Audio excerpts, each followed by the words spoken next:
Good afternoon, everyone. Chris Durrell here with patreon.com/Jagerbombs as well as DFSR.com.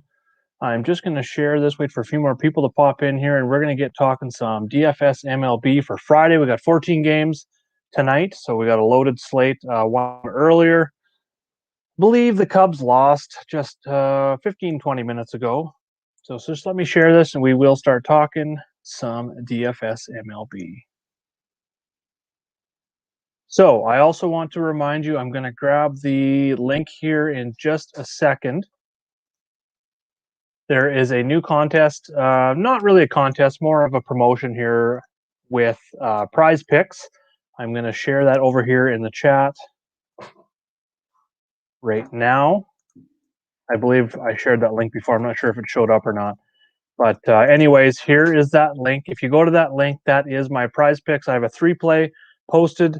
And for Follower Friday, what happens is if you go and play that same 3 plays, you can play it flex or power play, whatever you prefer.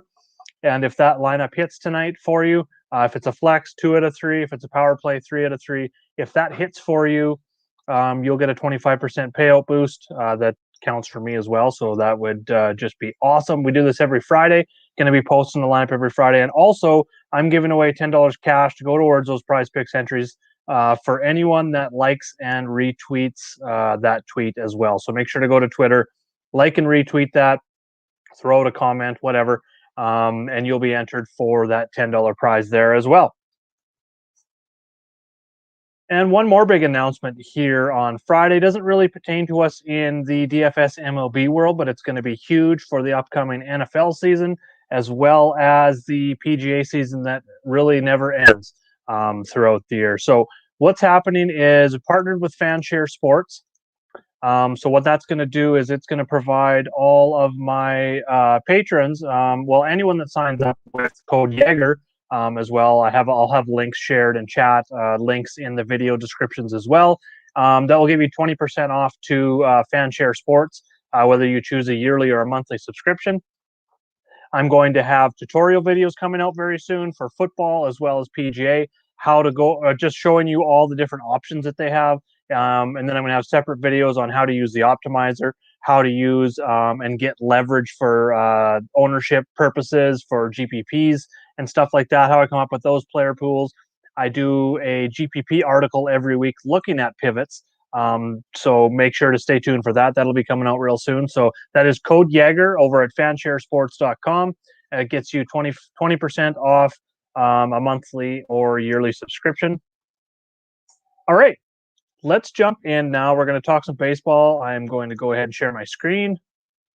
There is our wonderful Discord chat. So over at patreon.com/Jagerbombs, if you want access to the cheat sheet, as well as all of our core plays each and every week, every day of the week for just baseball only. It's $10 a month American. For all sports, you can grab a subscription, which give you access to the Discord. All subscriptions give you access to the Discord and the sheets. But with the all sports package, you get access to, I think we're up to 14 sports right now. We got about 6 or 7 live at the moment. So make sure to get over and check that out over at patreon.com/Jagerbombs. So first of all, let's talk some pitchers. Up here at the top for me right now. Oh, sorry, got a screen popping up here.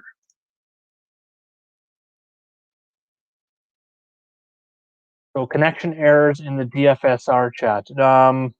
I am not getting any errors, but if any DFSR members on here watching right now, are you having errors with chat? If you are, let me know. I'm in communications with Doug right now. It looks like chat might be down, but I am seeing people. Hey, Mike, how's it going, buddy? Happy Friday. Make sure to head over to Twitter if you're playing PrizePicks tonight and like and retweet that tweet that I got here just above, and you will be entered for $10 cash for PrizePicks tonight, as well as if you play that lineup, you will get a 25% payout boost if it wins. When it wins is what I meant to say. All right. Into pitchers, I wrote up Chris Sale, Walker Buehler. Walker Buehler is a little bit more expensive. I don't think we need to force that in cash games.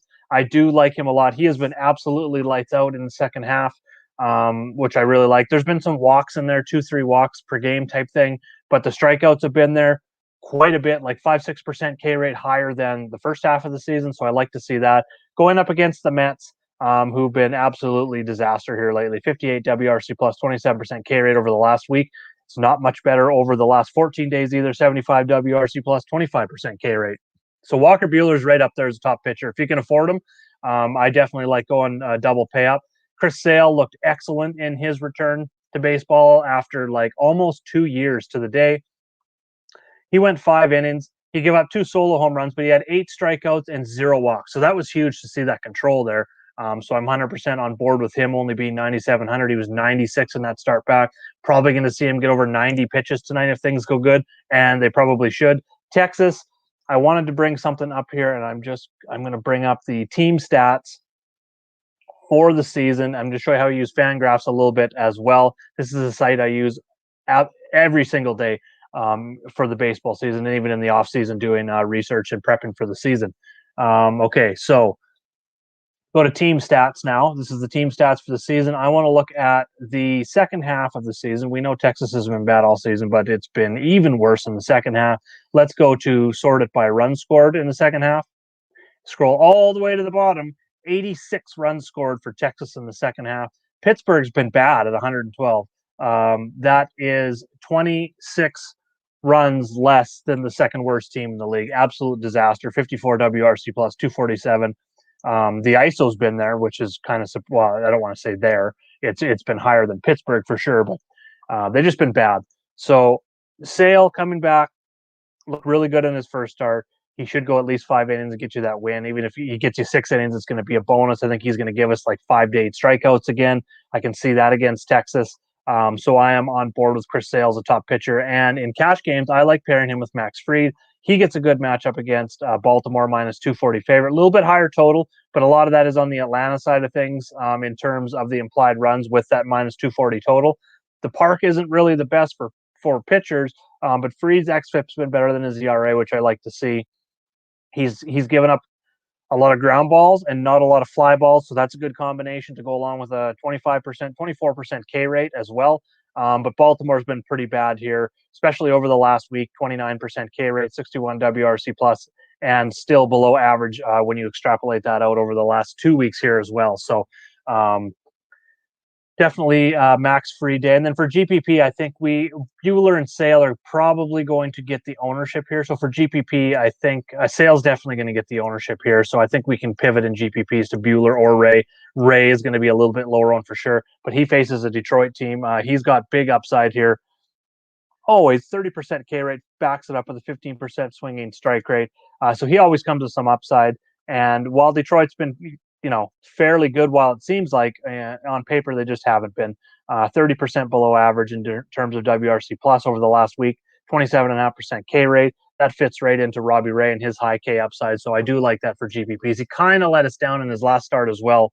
I don't even really want to say that.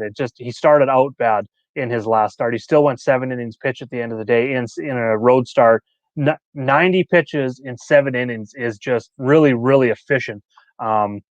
When you consider he had 8 Ks and only 1 walk in there as well, give up a home run, still finished with 24 points. So that's 2.5x right there. And we know he's got 3 to 4x upside, even at that $9,900 price tag on DraftKings tonight. All right, moving along here. Let's go to, I think we can also, if you want to get off the Max Fried ownership there, Sonny Gray, Blake Snell. Blake Snell is still a little bit too cheap. He's probably mid 8 to 9K, even though he's been fairly inconsistent throughout the season. He gets a good matchup. Philly's just been on the downside right now in terms of their offense. So I think the win potential is most definitely there. He's going to be low owned. Sonny Gray gets Miami, who's striking out a ton here over the last week, 2 weeks, pretty much the whole entire season, 26% on the season. So Sonny Gray makes a nice GPP. So we do have a lot of pitcher options, but again, to review, my top pitchers, Chris Sale, Max Fried. If you're looking at cash games on DraftKings, in terms of FanDuel, I think I might consider Max Fried at 8,900. I really do like that price tag and allows you to get the bats, but there are some nice value bats. We're going to talk about them here in a second, where I don't think we necessarily have to go with Fried. And if we're going up to the top, It's only 900 more, and which isn't really that big of a deal when we have the utility spot and the multi-position eligibility on FanDuel, the way it works.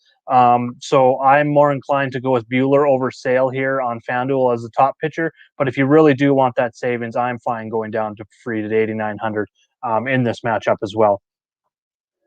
Austin Gomber at home, I don't like. He struggled a little bit lately. He's kind of hit that rookie wall a little bit, but he's only 5,900. He only needs 12 points. So if we go break that down and just kind of look at, is he get pulled here? Oh, no, he's activated off the paternity list. DraftKings just hasn't put that. So he might come even lower owned with that out tag still on there. But it looks like he's going to be starting for sure tonight. While he's had a couple bad starts in here, he's got 32-point upside. That's 9 strikeouts against Miami. Obviously, that was at home too. So his struggles have come on the road, which is kind of like his teammate German Marquez there, Marquis, whatever you want to call him. Kind of on the same lines as that, but 5,900 is just too cheap for GPP. If you really want to load up on, say, like I'll talk about my top 2 teams that are expensive here, Atlanta and Toronto are your expensive stacks tonight. If you're going that route, I am fine using Austin Gomber as a GPP pitcher at 5,900. We only need 12 points. That is a pretty good floor for him. And he kind of gives you, if he puts up that 30, even 24 points is 4X. That's huge. That's GPP winning lineup type stuff. So Austin Gomber most definitely in play at 5,900. Moving on to top teams to stack, and then I'm going to talk about PrizePicks. Make sure if you got any questions to fire those off into chat, and I will make sure to go through them here at the end. Okay, so top stacks for tonight. Like I said, Atlanta, Toronto, if you're spending up, definitely top 2 teams. We will go look at them at their starting lineups here real quick. Albies at the top, crushes lefties. He's 5,800, expensive, 4,400 on FanDuel. So this is the expensive team. If you got the money, Atlanta and Toronto are the teams I'm targeting first of all. Both in great spots. Atlanta's facing Keegan Aiken. Austin Reilly is my favorite of the whole entire team. I wrote him up in my DFSR article as well. 5,700, only 38 on FanDuel, so he definitely my favorite on FanDuel. But I'm even willing to pay 5,700 on DK, even though he's hit righties better. I don't think Aiken's going to be in there too long. Baltimore's bullpen has struggled. So Austin Riley's definitely in there. His on-base percentage is what's really been awesome this season. 375. I believe he was like in the 333, something like that last year. He struck out a lot, didn't get a lot of walks.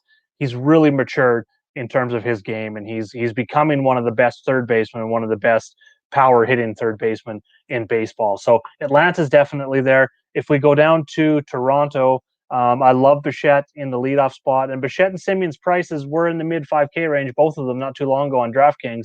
So this is kind of a little bit of a buy low for them in a great matchup versus Tyler Alexander. Both have been Bichette has struggled a little bit recently as you're looking at the last 7 and last 14 days. Simeon's been a little bit better. So in terms of safety, I think you could go that route with Simeon. Both have been good against lefties. And speaking of good against lefties, my favorite Blue Jay tonight has to be Oscar Hernandez at 5K. The price is slowly going up, but he's coming off a player of the week. 317 on the season. That average was 300 before this huge week that he just had. He's got power numbers, and what really stands out is the splits versus lefties. 495 WOBA. That's almost a 500 WOBA versus lefties with a 219 WRC plus and 416 ISO. If I seen these numbers in April, May, even going into June, I'd be like, it's a pretty small sample size. It's probably only 20, 30 at bats. Let's go check it out. This is no longer a small sample size. He is absolutely crushing lefties this season. And it seems to be, I'm a Jays fan. Even among Jays fans, it goes unnoticed. When you've got a lineup of Springer, Semien, Bichette, Guerrero, those guys are getting all the attention. Teo has been absolutely money. Look at this: 3 hits, 2 hits, 2 hits, 1, 1, 3, 3, 2, 2. Home runs and 4 straight runs and RBIs. If we go look at, that's what I want to look at. So we go to splits, gives you automatically splits versus lefties. That's now 89 at bats, 94 plate appearances versus left-handed pitching this season. And he's got a 382 average, 9 home runs. So I think the Jays have a real good shot at taking Alexander deep, scoring some runs on him tonight. Teo is my favorite. Vladdy would be GPPs, a little bit on the struggle bus here recently. I do like that Bichette's price is down, even though he's been struggling, but he is at the top of the lineup. He's for sure going to get 4 at-bats. I even see him getting 5 tonight. And then Semien, I love those 3 as the core. And then Lourdes Gurriel hitting in the 5 spot at 3,300. I think we can consider as a value play for all formats. You could even use it as a cash play if you want to get exposure to and you're spending up at pitching. I'm fine with going with Gurriel. Even Kirk at catcher at 3,100 is a nice price there as well. He's moved up to the 6th spot. So he doesn't have a ton of power, but he's been very good with the bat, like getting the ball. Like 263 average for a catcher is really not that bad. He doesn't strike out a lot, which is good. He makes contact. So getting a couple hits out of him at 3,100, getting 5 to 7 points out of him on DraftKings is totally fine. I think he's got 2-3 hit upside, and down here with these guys in front of him, I think he's got some chance to maybe drive some runs in too. So 3,100 is not a bad price there. So you can get some mid value for Toronto as well. So those are my top 2 teams.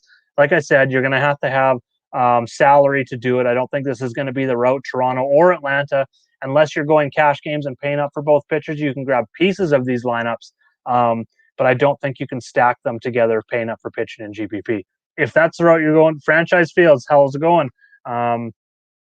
How about Justin Haley? Won me $400. I was bold and bet him a top 10. Yeah, I haven't been able to look at the trucks yet. That is 9 p.m. Eastern tonight. So after the baseball show here, when I get my baseball lineups in, I am going to be highlighting 4 or 5 plays that I like for the trucks. So make sure to join me in chat. I'm going to have all those plays posted here in about, what time is it now? 6:17 Eastern. So about 30 to 45 minutes or so, I'm going to have my NASCAR trucks picks up on the sheet there as well. So going back to baseball here, team stack, and like I said, you got the money, Toronto and Atlanta. If you don't, and you're looking for like value teams to use in cash games or to stack, if you're paying up for pitching, a couple that I like, St. Louis and Cincinnati are my favorite too. Let's start with St. Louis because they're right here at the bottom. And I am on the starting lineups page. This is where I highlight my plays every day for anyone that's coming in, maybe not a member. DraftKings and FanDuel. Green is core, blue is secondary / GPP only, yellow is value. If there's anything purple, that just means cash games only. Usually don't see a lot of those. So going to St. Louis here, I love the matchup versus Mitch Keller. Let's start there. 6.86 ERA, 5.12 xFIP, 185 WHIP. He's given up a lot of walks and hits, and he's being punished. Although he's only got a 6.86 ERA, and it looks like, okay, well, there's probably some room for some positive regression on his, because he's like 1.7 runs better in terms of the xFIP. 5.12 is still terrible. So I'm not worried about that. He's not giving up a lot of home runs, but he's giving up a ton of hard contact. 92 mile an hour exit velo is the highest of any pitcher on the slate. 51% hard contact is by far the worst on the slate among pitchers. The barrel rate isn't there, and that is why. So he gives up, just to kind of make sense of this, he's given up a lot of line drives. Hitters are having a tough time getting the ball up in the air against him. And one thing that we can go look at to kind of see why is this happening? Why are they hitting a 51% hard contact rate against him, but not hitting home runs against him? I go over, it's not Brad Keller, I grabbed the wrong one. So what I do is I go over to Fangraphs, go to Mitch Keller. This is the main player page, and I go to pitch type. Takes us down to the bottom. We want to look at what pitches he throws. So 57% of the time he's throwing fastball, 22% slider. So fastball slider curve makes up pretty much his whole entire repertoire here. So why is he not getting it up in the air? Well, what's been good?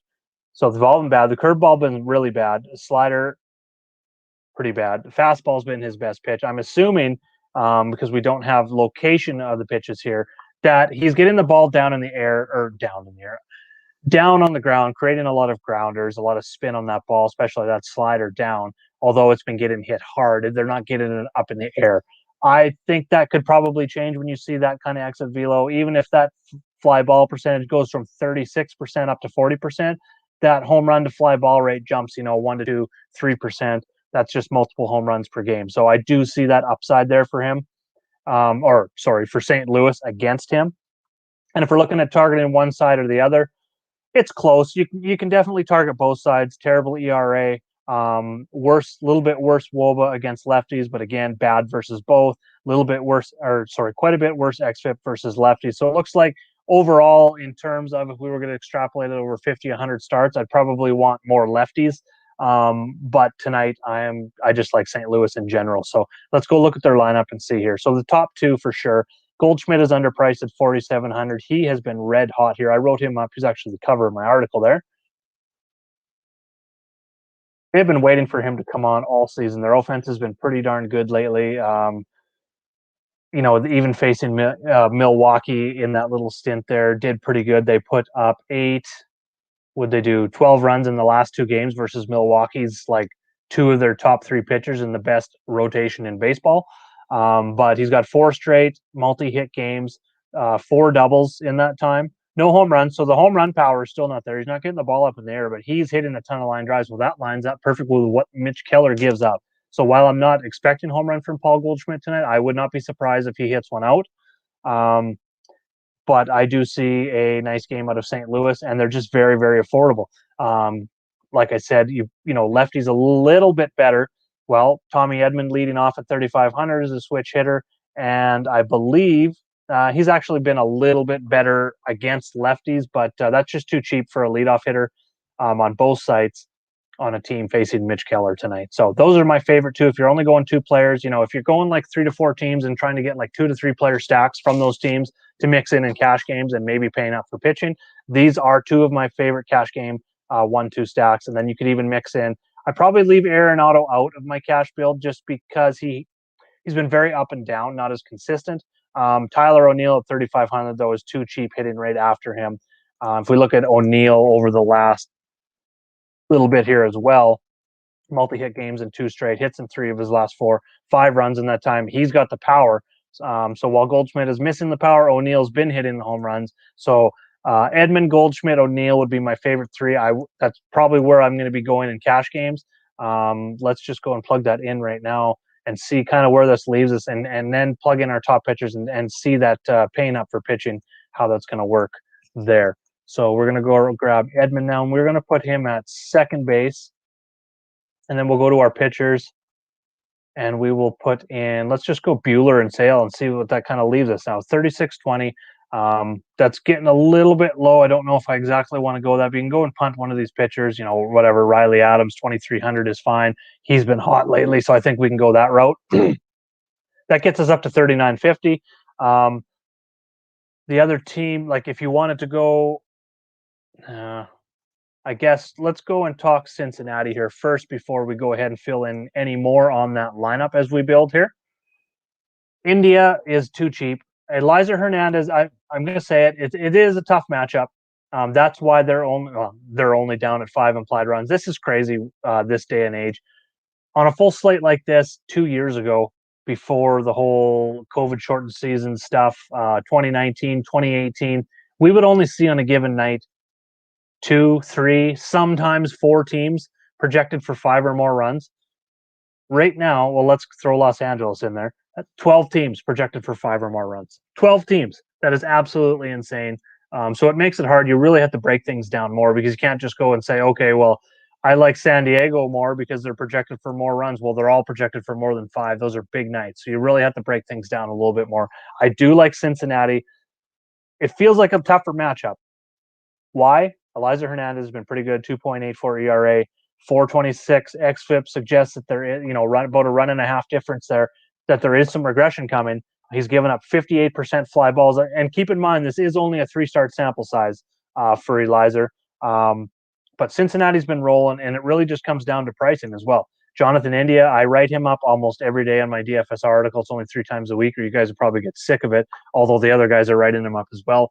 He was in the 55 to 6K range there for a while. He was pushing that 6K range with how good he's been. He's got a 393 on base percentage as a rookie. He's got a 280 average. The WOB is at 376. He's driving in runs. Just look at his full season of work here. It's just been awesome. 132 WRC plus, 4,400. This is a buy low situation on him. And then you get Tyler Naquin at 2,300 right behind him as a lefty. He's not great. Don't get me wrong. He's one of these punt plays that came from like 7 or 8 in the lineup and is now at the top of the lineup. He's not a player that's going to stand out or anything, but he's 2,300. This fits perfectly with the lineup that we have in here right now. So you go and throw Naquin in there. you're now at 4,500. And if you go throw India in there, second base, okay, so what we have to do now is we can throw India in there and we'll go switch and put Edman in the outfield. So there's a skeleton for you with St. Louis and Cincinnati. 3 St. Louis, 2 Cincinnati. That's a punt catcher. I'm fine with the one-off for cash games. For GPP, I'm probably going to try and correlate my catcher a little more with the teams that I'm stacking. But for cash games, this is totally fine. You can totally pay up for pitching and get bats that you like. I love O'Neill, Edman, Goldschmidt tonight. If you want more bats and you kind of want to get, like, let's say, Austin Reilly in here. He's 5,700. You can still get him in there and just go punt catcher. Like, that's just like if you want to go with a one-off. I do like Farmer. He does fit. He's in the 5 spot and he fits with Cincinnati. So this lineup gives you, if you were to go this route, paying up for both pitchers, my top 2 pitchers tonight, it does give you a 1-2-3, a 3-3, 1-1 stack. I don't usually like 2 one-offs, but one is Austin Reilly, who's one of my favorite plays in the whole entire slate, and the other is a punt catcher. Totally fine with that in this instance. Not something I would run in cash, although I do run my cash games in cash. I want to make that clear. I will run this cash game in 1 or 2 single entries, just, in case the lineup does go off. I want to make sure that I'm going to get my, not maximum reward, obviously. If I'm building 20 max, my cash game's also in that mix, but I want to make sure that I'm covered should my cash lineup go off. But as a cash game lineup, I'm fine with these 2 one-offs in here. So there's a lineup for you. Now let's look at some PrizePicks plays and off those teams that I liked as well. Again, I'm going to make a reminder here. It is Follower Friday. If you go to my Twitter link, I'm going to share it here one more time. Just give me 2 seconds here.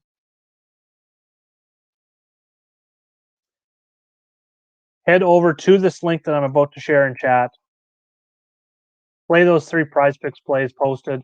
If it wins, you get a 25% payout boost. That will be in promo funds that you'll see in your account, and that will be there on Saturday. So if it does win, don't hit me up tonight and be wondering why you haven't got those promo funds yet. You'll see that on Saturday.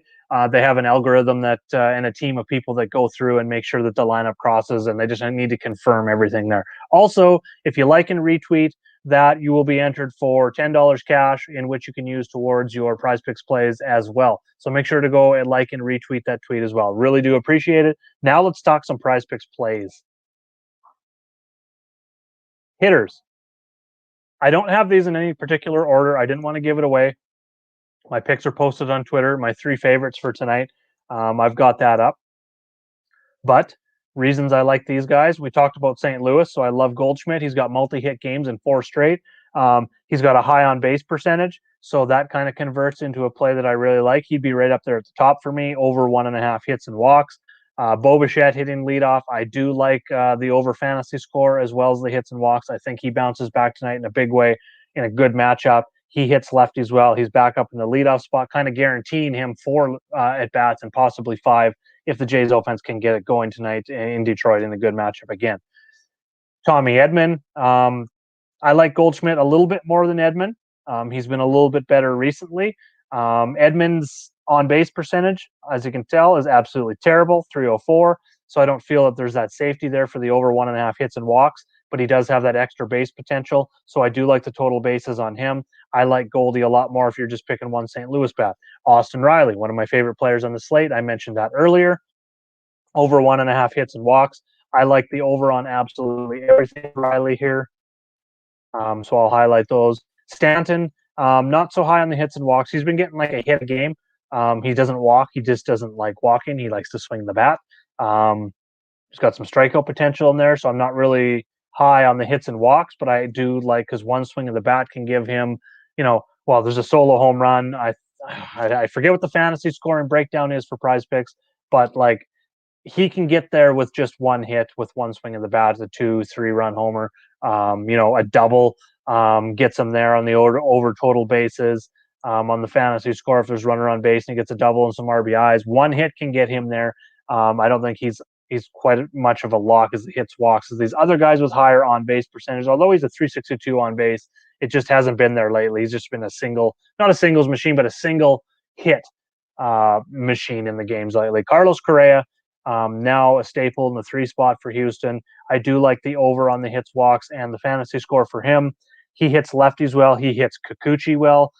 So I like that. Good on base percentage. So I love that. And then Jonathan India, again, mention him over 1.5. So there is 7 plays that I like for PrizePicks tonight. To get those top 3 plays, head over to my tweet and make sure to run them, and you will see promo funds when, not if, when they hit later tonight. Thanks for joining the show. I'm going to wrap things up here. Off to build some lineups. If you have any questions, head over to the Discord or the DFSR chat. I will be there leading up to lock, or you can hit me up on Twitter at Jaeger_bombs9, or leave a comment below. Thanks a lot. We'll talk to you all soon.